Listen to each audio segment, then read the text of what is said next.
하나님 말씀 보겠습니다. 하나님 말씀 로마서 8장 16절 한 절 보겠습니다. 로마서 8장 16절 같이 읽겠습니다. 성령이 친히 우리의 영과 더불어 우리가 하나님의 자녀인 것을 증언하시나니. 지난주까지 양자의 영을 받는 것에 대해서 살펴보았고요. 이제 16절에서 신자들이 지상에서 누릴 수 있는 가장 영광스러운 구원의 확신의 단계에 대해서 살피고 있는 구절을 살핍니다. 로이드 존스는 이 성령의 증언으로 말미암은 구원의 확신을 누리는 것, 이것이 체험의 입장에서나 또 그리스도인의 삶에 있어서 행복과 기쁨을 누리는 이런 입장에 있어서 이것을 능가하는 것은 없다라고 말을 합니다. 또 이 16절은 구원의 확신이라고 하는 주제와 관련해서 로마 카톨릭 또 칼 바르트의 신학과 복음적인 이 개신교를 나누는 중요한 구절 중에 하나입니다. 로마 카톨릭이나 칼 바르트의 신학의 체계에서는 신자는 이 땅에서 구원의 확신을 누릴 수 없다라고 하는 입장이 그들의 입장입니다. 그런 반면 개신교는 신자가 이 땅에서도 구원의 확신을 가질 수 있고 구원의 확신을 가질 수 있는데 그 중에서 이 구원의 확신의 단계 중에서 이 16절을 능가하는 것은 없다라고 가르칩니다. 물론 이제 개신교 진영 안에서도 이 16절을 해석하는 것에 따라서 굉장히 다양한 그런 견해들이 존재하는데 저는 이제 이 16절에서 말하는 이 구원의 확신, 이 성령의 증언으로 말미암은 구원의 확신, 이거는 이제 뒤에서 말씀드리겠지만 신자들이 이 땅에서 누리는 가장 거듭남의 체험이 아닌 이미 신자가 된 사람들이 누리는 가장 특별한 단계의 구원의 확신이다. 이런 입장에서 이 구절을 살피도록 합니다. 뿐만 아니라 이 구절은 영적 대각성이나 이 부흥의 시기에도 매우 중요한 구절로 등장을 해왔습니다. 그래서 복음적인 그런 대각성에 있어서 주된 강조점 중에 하나가 무엇이냐면 구원의 확신이었습니다. 그래서 휘필드나 존 웨슬리 같은 그런 분들의 이 설교 속에서 이런 것들에 대해서 굉장히 많이 소개하고 있는 것을 봅니다. 그들은 이것에 미치지 못하는 어느 것에도 만족하지 못했습니다. 그래서 만약에 우리가 이 교리를 제대로 포착하고 이것을 체험할 수 있다면 우리는 그 자체로 우리가 개신교의 복음적인 전통 가운데 있다라고 하는 것을 말해주는 것일 뿐만 아니라 더 나아가서 그리스도인의 체험 중에 가장 그 정점에 이르는 그런 지점에 도달해 있다라고 말할 수가 있는 겁니다. 그래서 말씀드린 것처럼 이 교회의 부흥이 일어날 때마다 언제나 구원의 확신과 확실성이 따라왔습니다. 동시에 성령과 성령의 이 증언에 관해서 많이 말해졌습니다. 그래서 부흥 시대의 이 성도들의 그런 간증들이나 이런 것들을 읽어보면 하나의 분명한 패턴을 우리가 읽을 수가 있습니다. 부흥을 경험한다라고 하는 것은 그 사람들은 이전에 오래전부터 교회의 회원들이었고 성경을 통해서 자기가 구원을 받았다라고 하는 것을 추론하는 것을 통해서 자신이 신자라고 하는 것을 알고 어느 정도 그런 그리스도인의 삶을 살고 있었던 사람들이었습니다. 그런데 갑자기 부흥이 찾아와서 그들은 그들 삶 전체를 변화시키는 성령의 내적인 확신을 갖게 됩니다. 그래서 이 변화가 얼마나 큰지 마치 그 변화가 이런 체험이 있기 전에 자신들이 내가 정말 구원받은 그리스도인이었는가 싶은 그런 생각을 하기까지도 합니다. 왜냐하면 이 체험을 통한 변화가 너무나도 뚜렷하고 결정적이고 감동적인 것이어서 마치 자신은 이전에는 회심하지 않았다가 이제서야 제대로 회심을 하는 것이 아닌가 이렇게 느껴지기도 합니다. 따라서 우리는 이제 오늘과 이제 몇 차례 걸쳐서 이 내용을 우리가 살필 텐데, 이런 것을 보고 옛날에는 그 뛰어난 어떤 사람들이 이런 것들을 경험한 적이 있구나. 그리고 이런 것들이 가능하다고 하구나. 이런 정보로서만 우리가 알고 그쳐서는 안 됩니다. 우리는 이것을 충만하게 누려야 합니다. 따라서 제 소망하기는 우리 모두 여기에서 말해지고 있는 진리에 대해서 바르게 이해하고 바른 이해의 근거에서 이것을 추구하고 실제로 맛보는 일들이 있기를 바랍니다. 전에 제가 이 청년 때 다녔던 교회에서의 이 기도 제목 중 하나가 뭐였냐면 바로 이런 것이었어요. 개인적으로.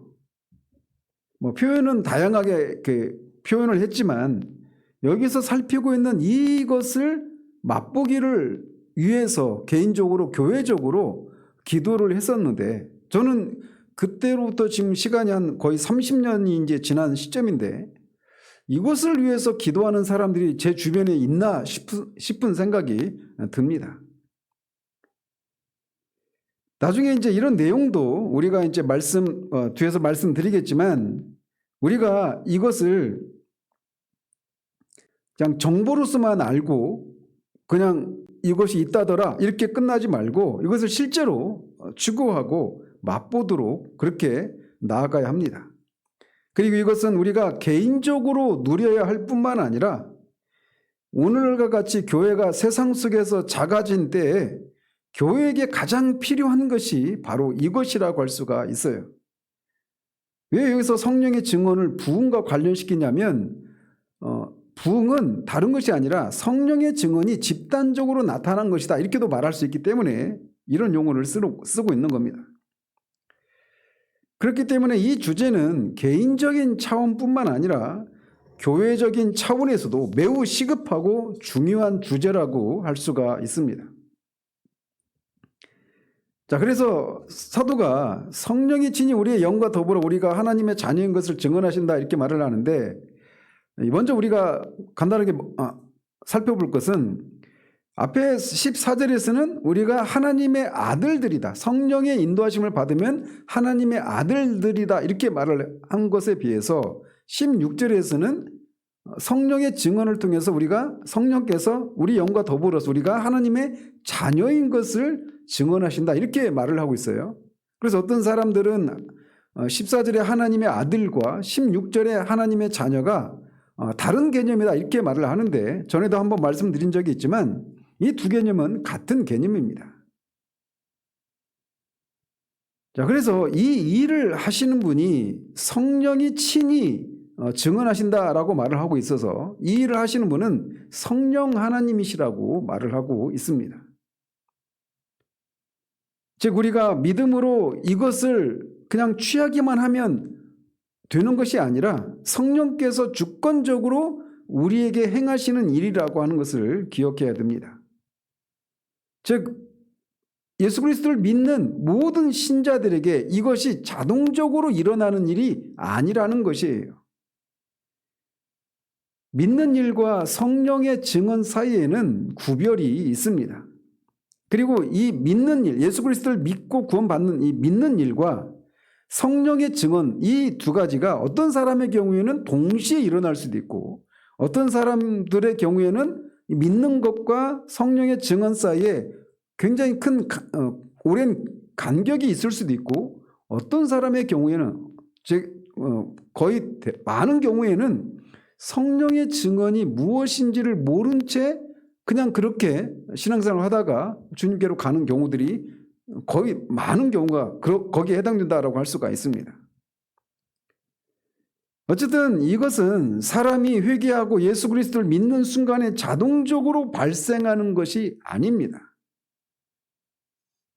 이것은 성령께서 이미 신자가 된 사람들에게 성령께서 주권적으로 행하시는 일이에요. 성령이 주권적으로 행하시는 일이기 때문에 우리가 이것을 어떤 조건을 갖추면 자동적으로 이 성령의 증언, 성령께서 우리 영과 더불어서 우리가 하나님의 자녀라고 증언하시는 이 일을 우리가 자동적으로 체험할 수 있는 것이 아니라는 사실입니다. 이것은 부흥의 경우에도 마찬가지예요. 우리가 부흥을 위해서 어떤 조건을 갖추면 자동적으로 부흥이 임하는 것이 아니듯이 성령의 증언에 있어서도 이 일은 전적으로 성령의 주권적인 사역이라는 것입니다. 따라서 우리는 우리가 원할 때마다 성령의 증언을 받을 수 있다 이렇게 생각하거나 말해서는 안 됩니다. 이것은 성령께 속한 행동입니다. 성령의 행동이시고 성령의 특권이십니다. 먼저 이것을 우리가 염두에 두고 이것이 의미하는 것이 무엇인지, 그리고 이 성령의 증언의 이 본질이 무엇인지, 이것의 성격이 무엇인지 등에 대해서 오늘 살펴보려고 합니다. 자, 말씀드린 것처럼 성령의 증언은 이미 거듭나고 믿어서 신자가 된 사람들에게 주어지는 체험입니다. 그러니까 신자가 된 사람들에게 부가적으로 주어지는 그런 체험으로서 이 체험의 본질은 성령께서 우리 영과 더불어 증언함으로써 우리가 하나님의 자녀라고 하는 사실을 인치시는 사건이에요. 그래서 로이드 존스는 이 성령의 증언을 성령의 인치심 이렇게도 말을 하기도 합니다. 신자들 속에서 일하시는 이 성령의 역사를 우리가 이해하는 데 도움이 되는 구절이 있다라면 요한복음 6장 27절입니다. 거기 보면 썩을 양식을 위하여 일하지 말고 영생하도록 있는 양식을 위하여 하라. 이 양식은 인자가 너에게 주리니 인자는 아버지 하나님께서 인치신 자니라 이렇게 말씀하십니다. 즉 주님은 그 하나님 아버지께서 자기를 인치셨다고 말씀하고 있어요. 우리 주님께서 요단강에서 세례 요한에게서 세례를 받을 때 두 가지 장면이, 그러니까 두 가지 일이 일어납니다. 하나는 성령께서 비둘기 같은 모양으로 우리 주님의 머리 위에 내리시는 이런 일이 있었고, 또 하늘로부터 이는 내 사랑하는 아들이요 내 기뻐하는 자라고 하는 하나님의 음성이 들렸습니다. 지금 여기서 아버지께서 나를 인쳤다고 하실 때 언급한 것이 바로 이것입니다. 그래서 이 사건은 이 오늘 본문인 로마서 8장 16절에서 말하고 있는 것이 무엇인지를 이해하는데 도움이 되는 그런 것이라고 할 수가 있어요. 자, 주님이 아버지께서 나를 인치셨다 이렇게 말씀하셨는데 우리 주님은 인치심으로 말미암아 비로소 하나님의 아들이 되신 것이 아닙니다. 주님은 언제나 이 인치시는 일이 있기 전에도 주님은 언제나 하나님의 아들이셨어요.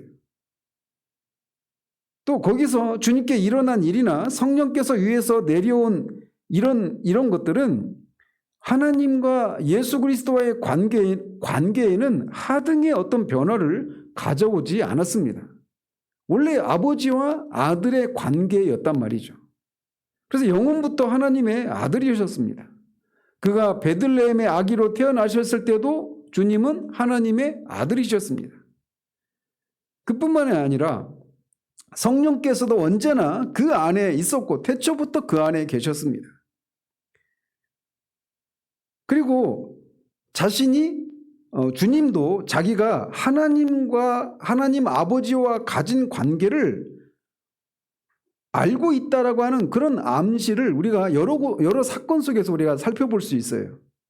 대표적인 사건이 주님이 12살쯤 되었을 때 그 6월절에 예루살렘에 올라갔을 때 랍비들과 함께 있는 동안에 부모들이 먼저 떠나지 않습니까? 그리고 사흘 만에 이제 없어진 걸 알고 사흘 만에 그 주님과 다시 상봉을 하는데 그때 요셉과 마리아가 왜 이렇게 자기들과 함께 집으로 가지 않았냐고 그렇게 나무라듯이 말하니까 주님이 내가 내 아버지 집에 있어야 될 줄을 알지 못하셨나이까 이렇게 대답하시는 것을 통해 주님은 이미 자신이 하나님의 아들이라고 하는 것, 또 하나님이 자신의 아버지라고 하는 사실들을 이미 알고 계셨다라고 하는 것을 여기서도 우리가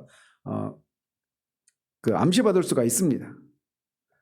그런데 그렇게 주님은 주님과의 관계는 아버지와 아들로서의 그런 관계였단 말이에요. 그런데 인침을 받은 것은 세례를 받을 때 일어났습니다. 그리고 특별히 성령께서 그에게 내리심으로 인침을 받았어요. 자, 이것이 이제 성령이 우리에게 우리 영과 더불어서 우리가 하나님의 자녀라고 하는 것을 증언하신다.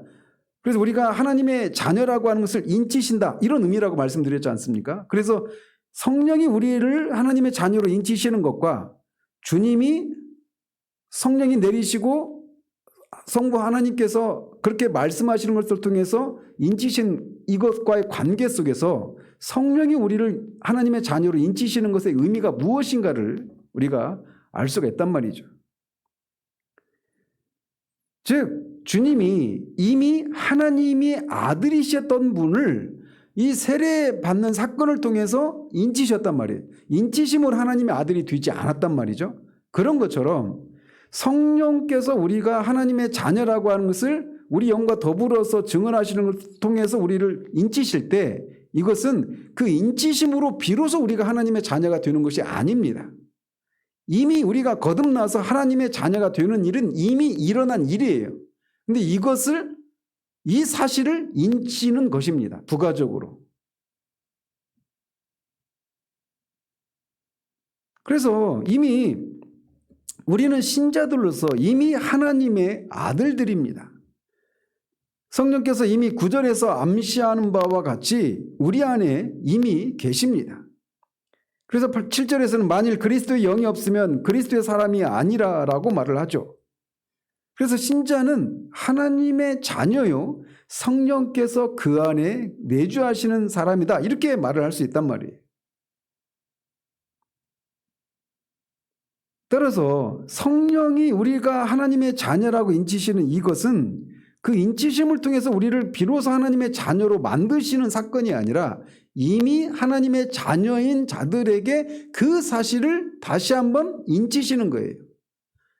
주님이 이미 하나님의 아들이셨는데 그 세례 사건을 통해서 하나님으로부터 인치심을 받는 것과 같은 이치라는 것이죠. 그래서 이것은 신자가 된 이후에 신자가 된 사람들 중에 추가적으로 부가적으로 경험하는 어떤 사건이다라는 것입니다. 다른 말로 해서 성령께서 우리 영으로 더불어 증언하시고 인치시기 위해서 이런 식으로 오시는 것은 부가적이고 특별한 일이다, 이렇게 말씀할 수 있습니다.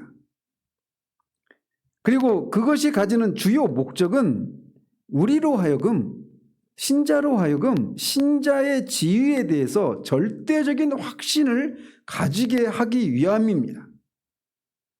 그리고 주님이 그렇게 인치심을 받을 때 그 시점이 세례를 받을 때였잖아요. 그리고 그 세례를 받는다라고 하는 것은 이제 주님이 공개적으로 메시아의 사역을 이제 수행을 하실 때 그렇게 출발 지점에서 그런 일을 인치심이 있었던 것처럼 성령의 인치심 역시 우리로 하여금 주님으로 말미암아 임한 은혜의 나라에 대한 증인이 될 수 있도록 능력을 하는 것과 관련된 것이다, 이렇게 말할 수가 있어요. 그래서 이런 의미에서 이 성령이 우리 영과 더불어서 증언하신 이것을 아까는 성령의 인침 이렇게 불렀잖아요.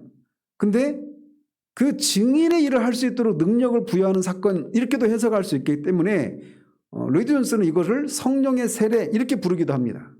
그래서 성령의 증언, 성령의 세례, 성령의 인치심, 이것은 같은 사건을 의미한다, 이렇게 말을 하죠. 따라서 만일 우리 주님이 세례 받을 때 일어났던 이 성령의 인침이라고 묘사할 수 있는 그 일을 어떤 표준으로 삼는다면 우리는 한 가지 결론에 도달할 수밖에 없어요. 뭐냐면 이 성령의 이 증언은 이미 신자들이고 중생했고 이미 성령이 내주하고 있는 자들에게 주어지는 그런 추가적인 어떤 것이다 라는 것입니다. 그래서 이 과정을 존 오웬이 이렇게 말을 했어요. 제가 몇 주 전에 오후 예배 때 이것을 말씀드렸죠. 구원의 확신에서 세 번째 단계에 해당되는 이 구원의 확신이 있는데, 우리 성령이 우리 영과 더불어서 증언하시는 것에 대해서 존 오웬이 이렇게 묘사를 합니다. 성령이 오셔서 이 점에 대해 증언해 주신다. 이는 칭호와 주장에 관한 재판 절차와 비슷하다. 판사가 착석하면 사건 당사자가 주장을 펼치고 그에 대한 증거를 제시하며 설명한다. 그러면 적들이 맹렬하게 반론을 제시하여 그를 패소하게 하려고 한다. 그때 재판 도중에 정직하기로 소문이 난 사람이 법정에 들어와 권리를 주장하는 사람을 위해서 완벽한 증언을 한다. 그리고 이 증언은 적들의 입을 다물게 만들고 권리 주장자에게 기쁨과 만족을 안겨준다. 우리가 재판석에서 일어나는 일이 그거잖아요. 근데 이 성령이 우리 영과 더불어서 증언하는 것도 마찬가지다라고 오웬은 계속해서 말을 이어가요. 영혼은 자기 양심의 힘으로 하나님의 법 앞에 선다. 거기서 사람은 자신이 하나님의 자녀이며 하나님의 가족에 속했다고 주장한다. 그리고 그 사실에 대한 모든 증거들을 제시한다. 하나님을 믿고 그분께 관심을 갖게 된 모든 과정을 제시하기도 하고 제시한다. 그런데 그러는 동안 사탄은 최대한 그 사람에 대해서 반론을 펼칩니다. 그리고 사탄을 도와서 죄와 율법도 그 사람이 하나님의 자녀가 아니라고 하는 것을 막 아니라고 그렇게 그를 돕습니다. 그래서 사탄과 죄와 율법이 신자를 놓고 하나님의 법정에서 그 사람이 나는 전에는 이런 사람이었고 그런데 예수 그리스도를 믿어서 내가 하나님의 자녀가 되었고 그 하나님의 자녀가 되었다는 증거는 이런저런 것들이 있다라고 막 그렇게 하나님의 법정에서 증언할 때 사탄과 죄와 율법이 한편이 되어서 그 사람이 그 신자가 제시하는 그런 증거에서 많은 흠을 찾아내서 그 사람의 신자의 증언을 허물려고 애를 쓴단 말이죠. 그래서 영혼이 마침내 위기에 처합니다. 그런데 그런 주장과 반론의 한복판에서 보혜사가 오셔서 약속 등의 말씀을 통해 그의 신자의 주장이 옳다는 확신, 그가 정말로 하나님의 자녀라는 완벽한 확신을 그 마음에 주심으로써 사탄과 죄와 율법의 반론을 물리치십니다. 그래서 성령을 오늘 본문에서 말하고 있는 것처럼 우리의 영과 더불어 증언하신 분, 이렇게 말을 하고 있는 겁니다. 우리의 영이 권리와 칭호를, 우리가 하나님의 자녀라고 하는 칭호를 주장할 때 성령이 오셔서 우리 편에서 증언해 주십니다. 동시에 우리로 하여금 자녀답게 아빠, 아버지라 부르면서 순종할 수 있게 해 주십니다. 이 일을 하는 데 있어서 성령은 효과적이고 자발적이고 자유롭게 역사하십니다. 그래서 때로는 이 논쟁이 오래 가기도 하고 변론이 몇 년을 가기도 합니다. 또 때로는 율법이 이긴 것처럼 보이고 죄와 사탄이 기뻐하는 것 같기도 합니다. 불쌍한 영혼은 자신의 상속에 대한 불안으로 가득 차 있습니다. 믿음, 성화, 이전의 경험을 통한 자신의 증언이 어느 정도 생명과 위로의 항변을 계속할 수도 있다. 하지만 자유롭고도 효과적으로 역사하시는 성령이 그분의 때에 그분의 방법으로 함께 증언하시기 전에는 이 변론이 끝나지 않고 완벽히 승리할 수도 없습니다. 마침내 능력의 약속의 말씀까지 갖추신 성령이 모든 당사자들을 앞세워서 논쟁을 끝내십니다.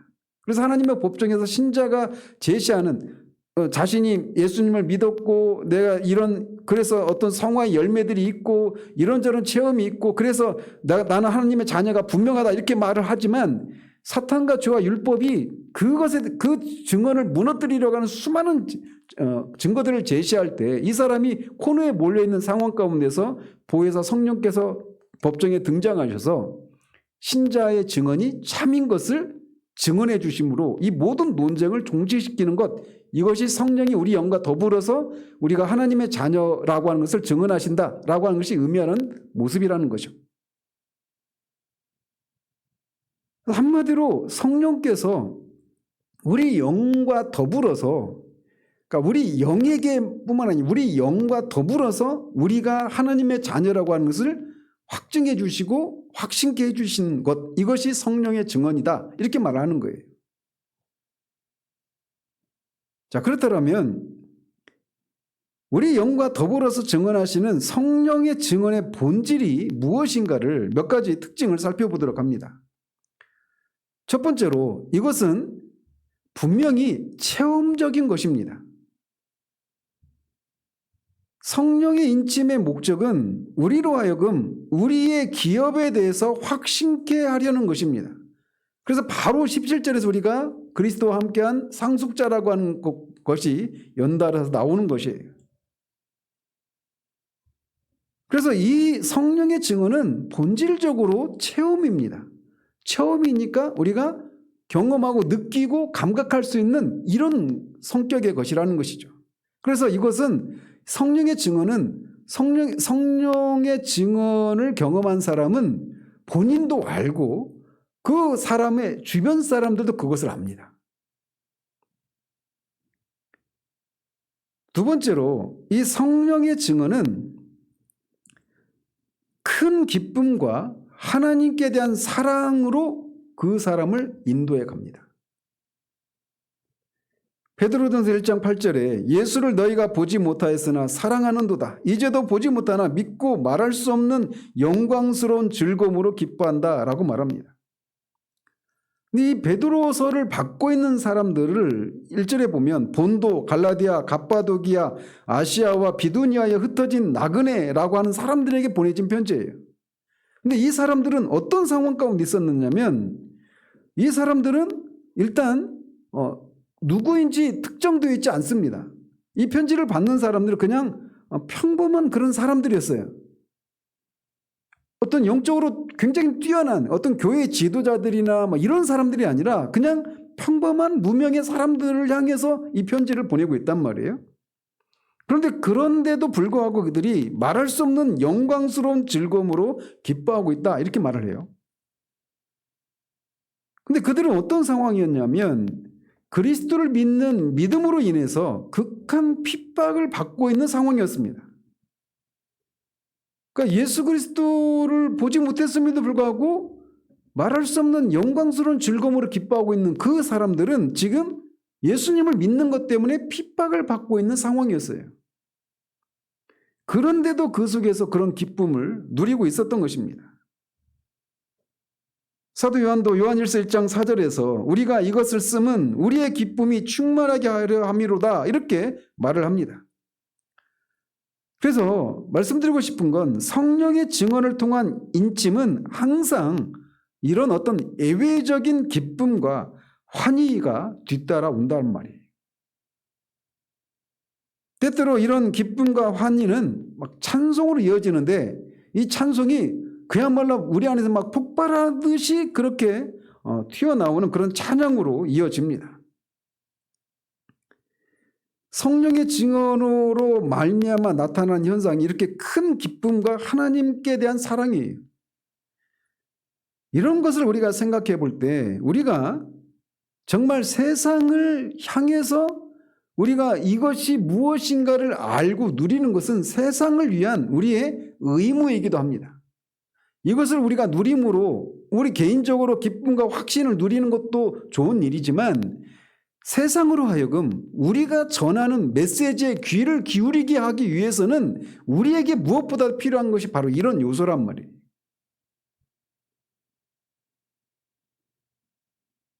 초대교회의 이런 모습들이 고대 이 로마 제국을 지배를 했던 겁니다. 그들에게는 이 놀라운 기쁨이 있었어요.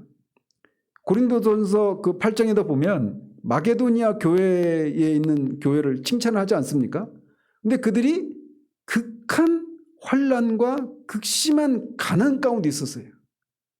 그런데도 그들이 이런 기쁨을 가지고 극한 이 환난과 가난 가운데서도 기쁨을 누리면서 자기 살기도 벅찬 그런 상황 가운데서 예루살렘 교회를 위해서 힘에 지나도록 헌금까지 합니다. 근데 이게 초대교회의 이런 모습들이었어요. 제가 요즘 그 초대교회사 이렇게 읽는 좀 속도가 좀 안 나서 좀 머무르고 있는데 그들의 그 삶의 모습을 보면 항상 이런 모습들을 봅니다.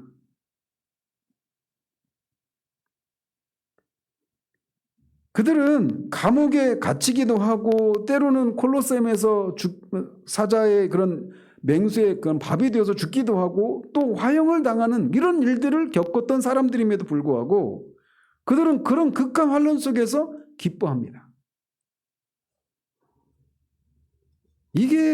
그것이 세상을 정복한 원동력이었어요.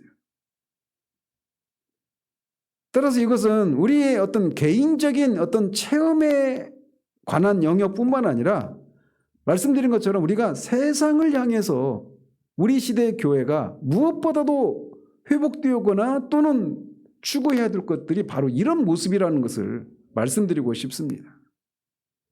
세상이 더욱 부패해 가는 것을 볼수록 또 세상이 더욱더 쾌락을 쫓는 모습을 볼수록 세상이 비참하고 쉼을 누리지 못하는 모습을 보면 볼수록 우리는 더욱더 이 성경의 사람들의 모습을 우리가 보여야 하는 것입니다. 왜냐하면 이것이 그 세상을 설득시킬 수 있는 유일한 길이기 때문에 그렇습니다. 따라서 우리가 우리 자신의 개인적인 일상생활 속에서 이 가르침을 이해하고 이것을 체험하는 것보다 더 중요한 것이 없다라고 할 수가 있어요. 그래서 실제로 이 성령의 증언을 경험한 사람들이 경험했던 이런 기쁨과 이 하나님의 사랑이 막 폭발하는 이런 사례들이 굉장히 많아요. 제가 다음 주에는 그런 것들을 더 구체적으로 이제 살펴볼 텐데 그중에 이제 한 분만 오늘 말씀을 드리면 청교도 시대 때 올리버 크로멜이라고 하는 분이 있었죠. 올리버 크로멜의 전성 목사였던 존 호우 목사가 있었습니다. 근데 이분은 굉장히 특별한 지식을 가진 사람으로서 분별력이 있고 박식하고 매우 지성적인 사람이었어요. 즉 말씀드리고 싶은 건 이 존 호우라고 하는 분이 감정적인 사람이어서 이거를 체험한 것이 아니라는 겁니다. 그는 매우 박식한 사람이었고 매우 지성적인 사람이었어요. 그런데 그가 죽었을 때 그가 사용했던 그가 소지했던 그 성경 여백에 이런 글들이 있었답니다. 몇 편의 시들이 있었는데 그 중에 이제 일부를 제가 말씀드리려고 하는 거예요. 1689년 12월 26일 이후 나는 오랫동안 신앙의 목표들에 확고하고 의심 없는 동의 이외에도 그것들에 대한 생생하고 향기로운 맛과 흥미가 필요하다는 것을 심각하게 반복하여 생각해 왔다. 그리고 더 강한 힘과 더욱 왕성한 활기를 가지고 그것들이 내 심령의 가장 깊숙한 곳을 관통하며 거기에다 깊이 뿌리를 내리고 고정시킴으로써 나의 생활을 지배해야 한다고 생각했다. 그러나 거기에는 하나님께 향하여 나의 훌륭한 신분에 대해 결론을 내리고 건전한 판단을 내릴 수 있는 다른 확실한 근거가 없었다. 후에 나는 설교 도중에 고린도후서 1장 12절 즉 우리 양심에 증거하는 바니 이것이 우리의 자랑이라는 말씀이 크게 부딪혀 왔다. 그러면서 바로 오늘 아침에 그러니까 1689년 12월 26일 그 아침에 나는 가장 매력적이며 상쾌한 꿈에서 깨었다. 하나님의 높은 보좌에서 흘러나오는 놀랍고도 풍성한 천국의 광선이 나의 열려지고 넓혀진 가슴에 밀려오는 듯하였다. 나는 특별한 하나님의 사랑에 대한 그 놀라운 확신으로 말미암아 종종 그 기억되는 날을 뚜렷이 회상해 왔다. 그리고 반복되는 그 신선한 즐거움으로 그것에 대한 기쁨을 맛보아 왔다. 그러나 같은 종류의 것을 1704년 10월 22일에 하나님의 감탄할 만한 관대하심과 성령의 가장 기뻐하시는 위로의 감환을 통해서 민감하게 느꼈다. 그래서 먼저는 1689년이고 이거는 1704년에 체험한 두 번째 체험이라는 겁니다. 이것은 같은 것에 대한 또 다른 체험으로 내 사고에서 할 수 있는 말들을 능가하는 것으로 그때 나는 마음에서 용솟음치는 말할 수 없는 기쁨을 체험했다. 하나님께서 사람들의 심령 가운데 풍부하신 하나님의 사랑을 부어주신 기쁨으로 인하여 내 눈에서는 눈물이 쏟아져 나왔다. 그리고 바로 이런 목적을 위해 내 심령도 그처럼 두드러지게 그의 복된 성령으로 채워지게 되었다. 매우 지성적이고 박식했던 이 분이 이런 성령의 증언을 통한 이 체험을 통해서 두 번의 체험을 합니다. 그러면서 자신의 마음 가운데서 말할 수 없는 기쁨이 용솟음쳤다라고 말을 합니다. 그 용솟음치는 기쁨의 근원은 하나님의 사랑이에요. 하나님의 사랑이 자신의 마음에 부어지는 것을 통해서 unspeakable joy라고 하는 말할 수 없는 기쁨이 막 용솟음치는 것입니다. 이처럼 성령의 증언이나 인침은 언제나 말할 수 없는 큰 기쁨과 하나님께 대한 사랑을 가져옵니다. 세 번째로 성령의 증언을 체험할 때 거기에는 어떤 은사나 현상이 동반될 수도 있고 그렇지 않을 수도 있습니다. 오순절 날의 제자들의 경우에서는 분명히 큰 은사들이 나타났죠. 불의 혀 같은 것들이 나타나고 큰 바람 소리가 일기도 했어요. 그러나 성령의 증언이 언제나 똑같은 어떤 은사나 현상이 동반되는 건 아니라는 겁니다. 그런 것이 없이도 성령의 증언이라고 하는 이 체험이 경험될 수 있는 겁니다. 따라서 그런 어떤 현상들이 체험의 본질적인 부분들은 아니에요. 네 번째로 이 성령의 증언의 체험의 정도는 경우마다 다르다라는 것입니다. 우리는 이제 신약 성경에서도 그렇고 우리가 그런 이 성령의 증언과 더불은 성령의 증언과 관련된 어떤 그런 것을 기록하고 있는 여러 가지 경건서적이나 이런 것들을 읽고 나면 우리도 모르게 성령의 증언은 그런 성령의 증언에 대한 어떤 많은 증거들을 간증들을 듣고 나면 우리도 모르게 어떤 것이 생겨나느냐면 성령의 증언이라고 할 만한 것은 이런 정도여야 된다라고 하는 이런 어떤 표준을 우리가 세우기가 쉬워요. 회심의 사례도 마찬가지입니다. 회심의 경우에도 어떤 사람은 급진적인 방식으로 회심하기도 하고 어떤 사람은 점진적인 과정, 언제 회심했는지 모를 정도로 이렇게 점진적인 과정을 거치기도 합니다. 그래서 회심이라고 하는 것을 이 회심의 체험도 다양하게 있는 것처럼 성령의 증언이라고 하는 이 체험 역시도 이 나타나는 정도는 굉장히 다양합니다. 우리가 말할 수 있는 것은 다만 그 깊이나 정도가 상당하게 다를 수 있지만 체험 자체는 언제나 분명한 것이라는 거예요. 체험이니까. 정도는 차이가 있지만 이게 체험적인 것이기 때문에 이걸 내가 체험했구나 아니라고 하는 것을 알 수 있는 이런 특징을 가지고 있단 말이죠. 그리스도인적인 체험뿐만 아니라 일상적인 그런 삶에 있어서도 마찬가지입니다. 우리가 사람들 간에 어떤 사람으로부터 내가 사랑을 받는다 또는 사랑한다 이럴 때 이것도 사람마다 느끼는 정도가 다 다르지 않습니까? 어떻게 저렇게 하고도 사랑한다고 할 수 있어? 이렇게 말할 수 있지만 사실은 그게 사랑일 수 있단 말이에요. 정도는 다르지만 사랑의 정도를 양관식만 아내를 사랑하는 게 아니잖아요. 저도 사랑합니다. 양관식 정도는 아니지만. 근데 분명히 그걸 느낄 수 있단 말이에요. 그런 것처럼 그리스도인의 이 체험에 관해서도 마찬가지예요. 그래서 때때로 우리 영과 더불어서 증언하시는 성령의 증언도 상대적으로 희미할 때도 있어요. 그러나 우리는 분명히 그 인침이 있다라고 하는 것을 압니다. 그것이 매우 강력하지 않을 수도 있습니다. 그러나 그것이 우리에게 일어났다라고 하는 것을 알고 하나님께 감사합니다. 그와 같이 우리는 그것이 전형적인 어떤 사례들에서 보이는 그런 정도가 없으니까 그것은 우리에게 일어나지 않았다, 이렇게 말할 수가 없단 말이에요. 체험의 정도는 다르기 때문에. 또 우리가 기억해야 될 것은 이 체험은 한번 체험하면 그것이 영구적으로 지속되는 건 아니라는 겁니다.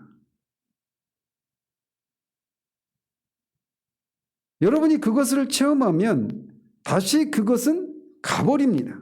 그것이 우리가 성령을 근심하게 하거나 소멸했기 때문일 수도 있고, 이게 전적으로 성령의 주권적인 그런 사역이기 때문에 어떤 이유로 성령께서 그것을 거둬가시기도 하셔요. 그래서 성령께서 아무리 강하게 임하셔서 그 사람의 영과 더불어서 승리하셨다 할지라도 이 증거가 여러 가지 이유로 인해서 지속되는 건 아니라는 겁니다. 그것은 한 번의 체험으로 영구적으로 지속되는 그런 체험의 것이 아닙니다. 왜 그것이 영구적이지 않느냐? 성령이 인격이시기 때문에 그렇습니다.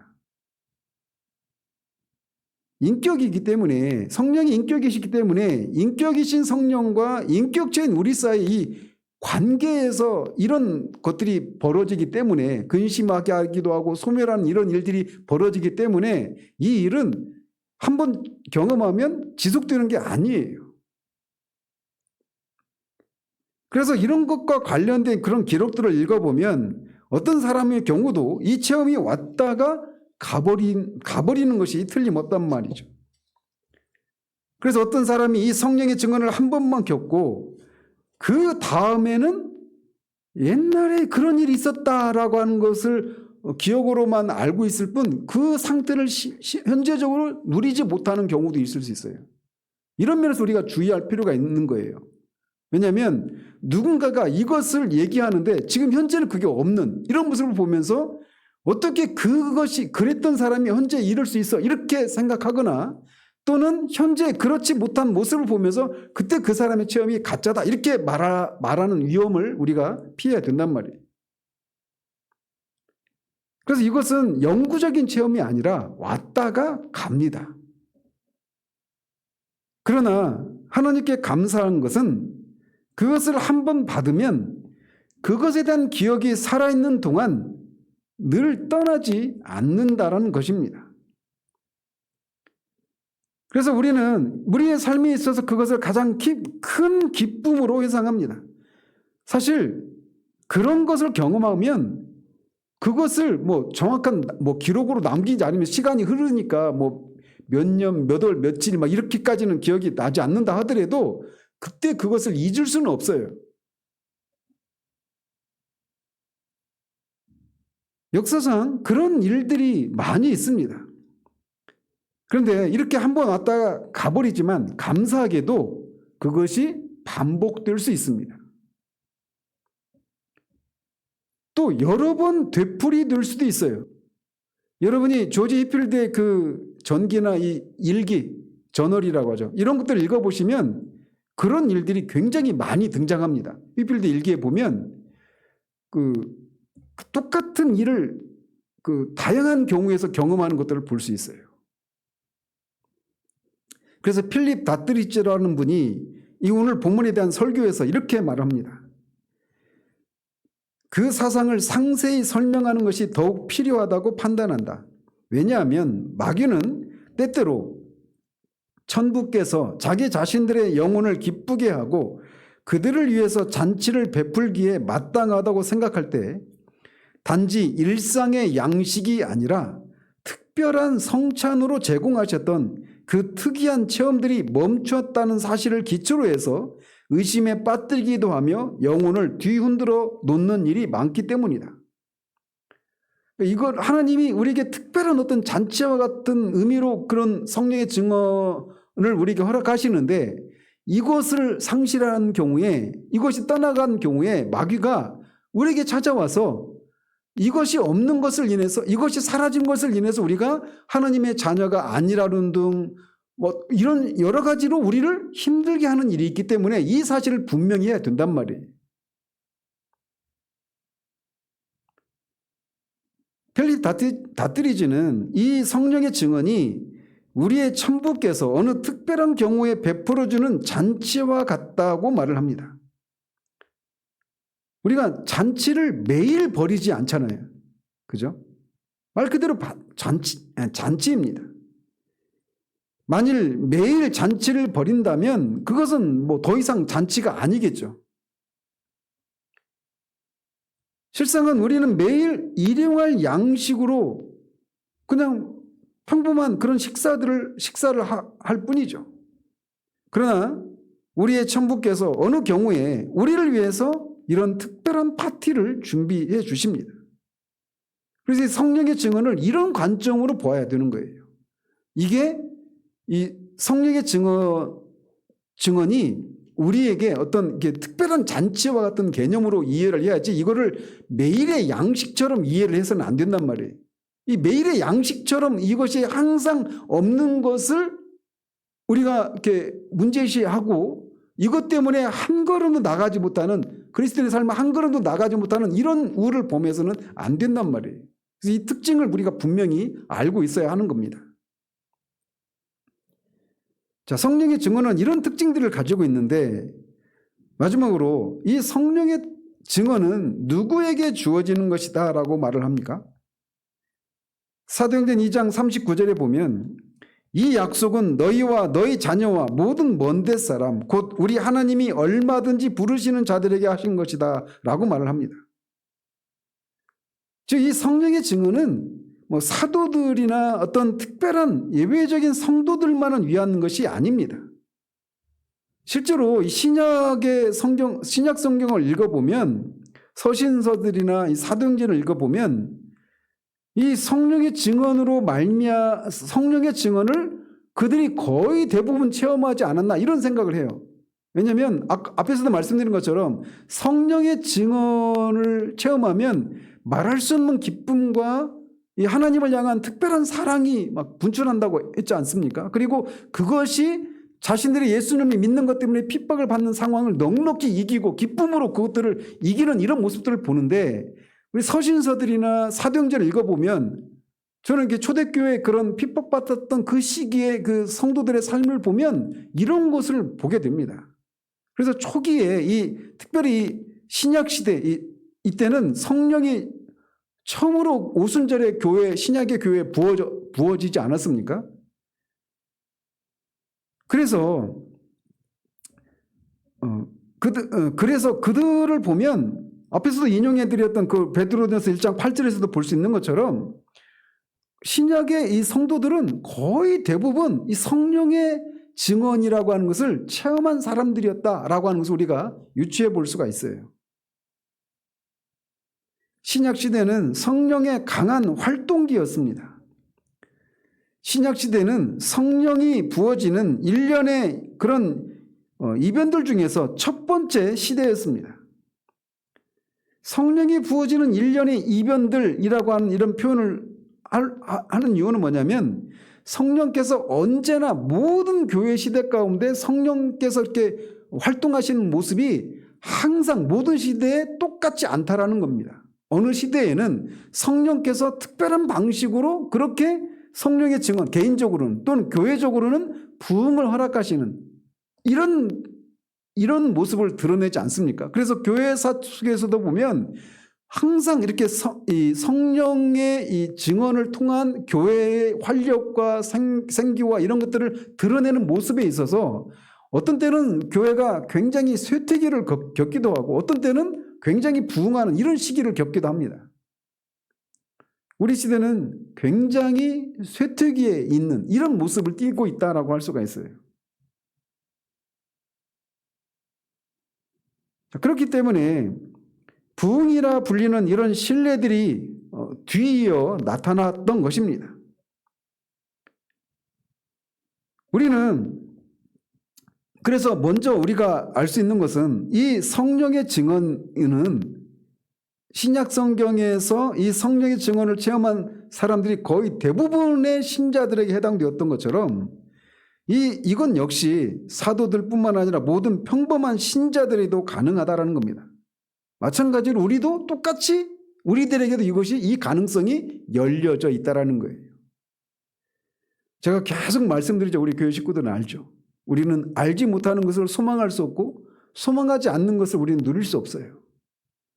이 성령의 증언이라고 하는 것이 모든 성도들에게 열려져 있는 가능성이라고 하는 것을 알아야만 우리가 이것을 소망할 수 있는 거예요.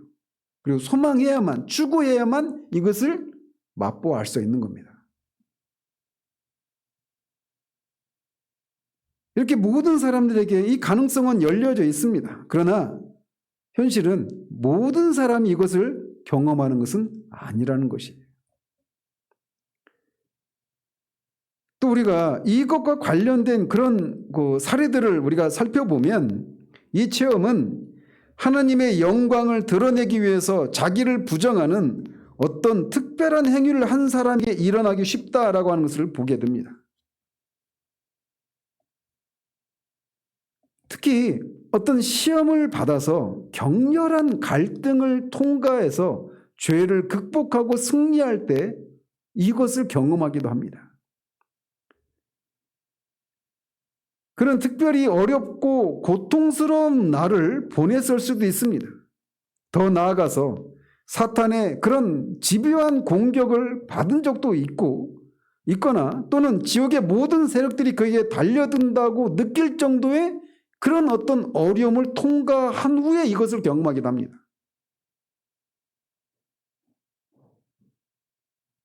저는 이것을 전혀 알지 못했었어요. 그러나 갑자기 그는 그의 숨을 끊어놓을 듯한 맹렬한 기세로 사방에서 공격을 받습니다. 그래서 하나님의 존재에 대한 의심마저 들고 내가 하나님의 자녀가 아닌가라고 한 이런 생각도 막 들고 크리스천 절망 거인 전력증에 나오는 절망 거인의 성에 들어가 있는 그 크리스천이 마지막에는 막 목숨을 끊으려고까지 그렇게 생각했던 그런 것처럼 그런 상황 가운데 있을 때 성령께서 갑자기 그 사람의 영혼과 더불어서 그 사람이 하나님의 자녀인 것을 증언해 주시는 일이 일어납니다. 그래서 많은 경우에는 이렇게 극심한 그런 시험과 이런 죄와의 싸움, 사탄의 공격을 받고 있는 그런 상황 가운데 갑자기 이 체험을 하게 돼요. 일종의 하나님이 그에게 잘하였다. 너는 착하고 충성된 종이다라고 하시듯이 그게 어떤 보상의 의미로 이런 은혜를 주시기도 하십니다. 또는 어떤 사람이 하나님을 섬기는 일에 어떤 충성심과 능동적인 그런 모습을 보일 때 이것을 경험하기도 합니다.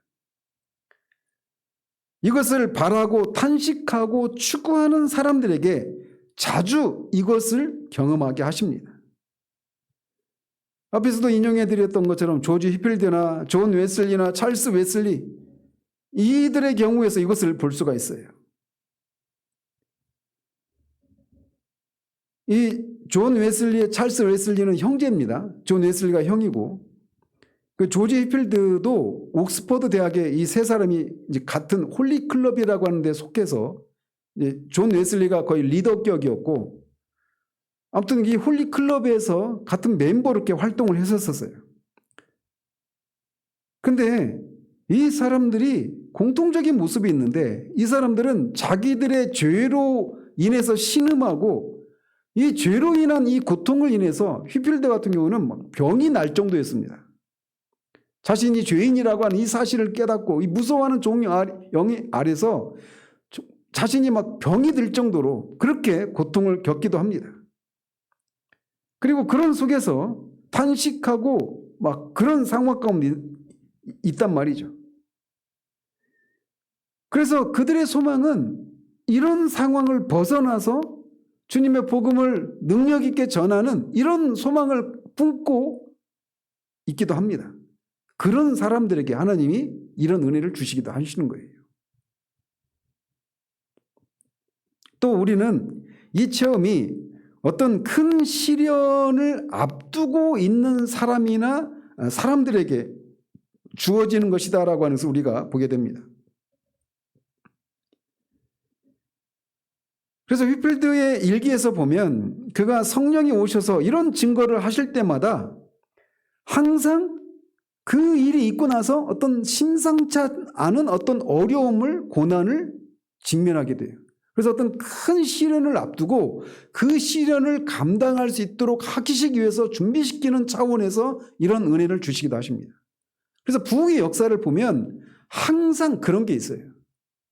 우리나라도 1905년에 원산에서 1907년에 평양에서 그런 대부흥이 있었지 않습니까? 그리고 나서 3년 뒤에 한일 병탄이 일어나는 겁니다. 그리고 그 35년에 그런 일제 식민지가 지속되는 거예요. 우리나라뿐만 아니라 부흥의 역사를 보면 그런 일들이 많습니다. 그래서 한 민족이 어떤 큰 시련을 통과해야 되는 그런 시기를 앞두고 이렇게 부흥을 허락하시기도 하셔요. 그래서 만약에 뭐 전쟁을 앞두고 있는 상황 가운데 갑자기 이런 은혜를 주셔서 그 상황을 통과할 수 있도록 하시기 위해서 이렇게 이런 은혜를 주시기도 하십니다. 마지막으로는 이 체험이 죽기 바로 직전에 있는 사람들에게 이 사망의 강을 통과할 수 있도록 하시기 위해서 주시기도 하십니다. 그래서 그 조지 휘필드의 일기에 그런 사례가 등장을 하는데 조지 휘필드의 일기 속에 휴 브라이언 부인이라고 하는 분이 이제 소천하시는 장면을 기록을 하고 있어요. 근데 거기에 보면 그 남편인 브라이언 씨가 그의 조카 딸에게 자기 아내가 어떻게 그렇게 죽음을 맞이했는가 이거를 이제 편지를 보냈는데 그 편지가 조지 휘필드의 일기에 실려 있어요. 그래서 그 내용을 보면 이렇게 되어 있습니다.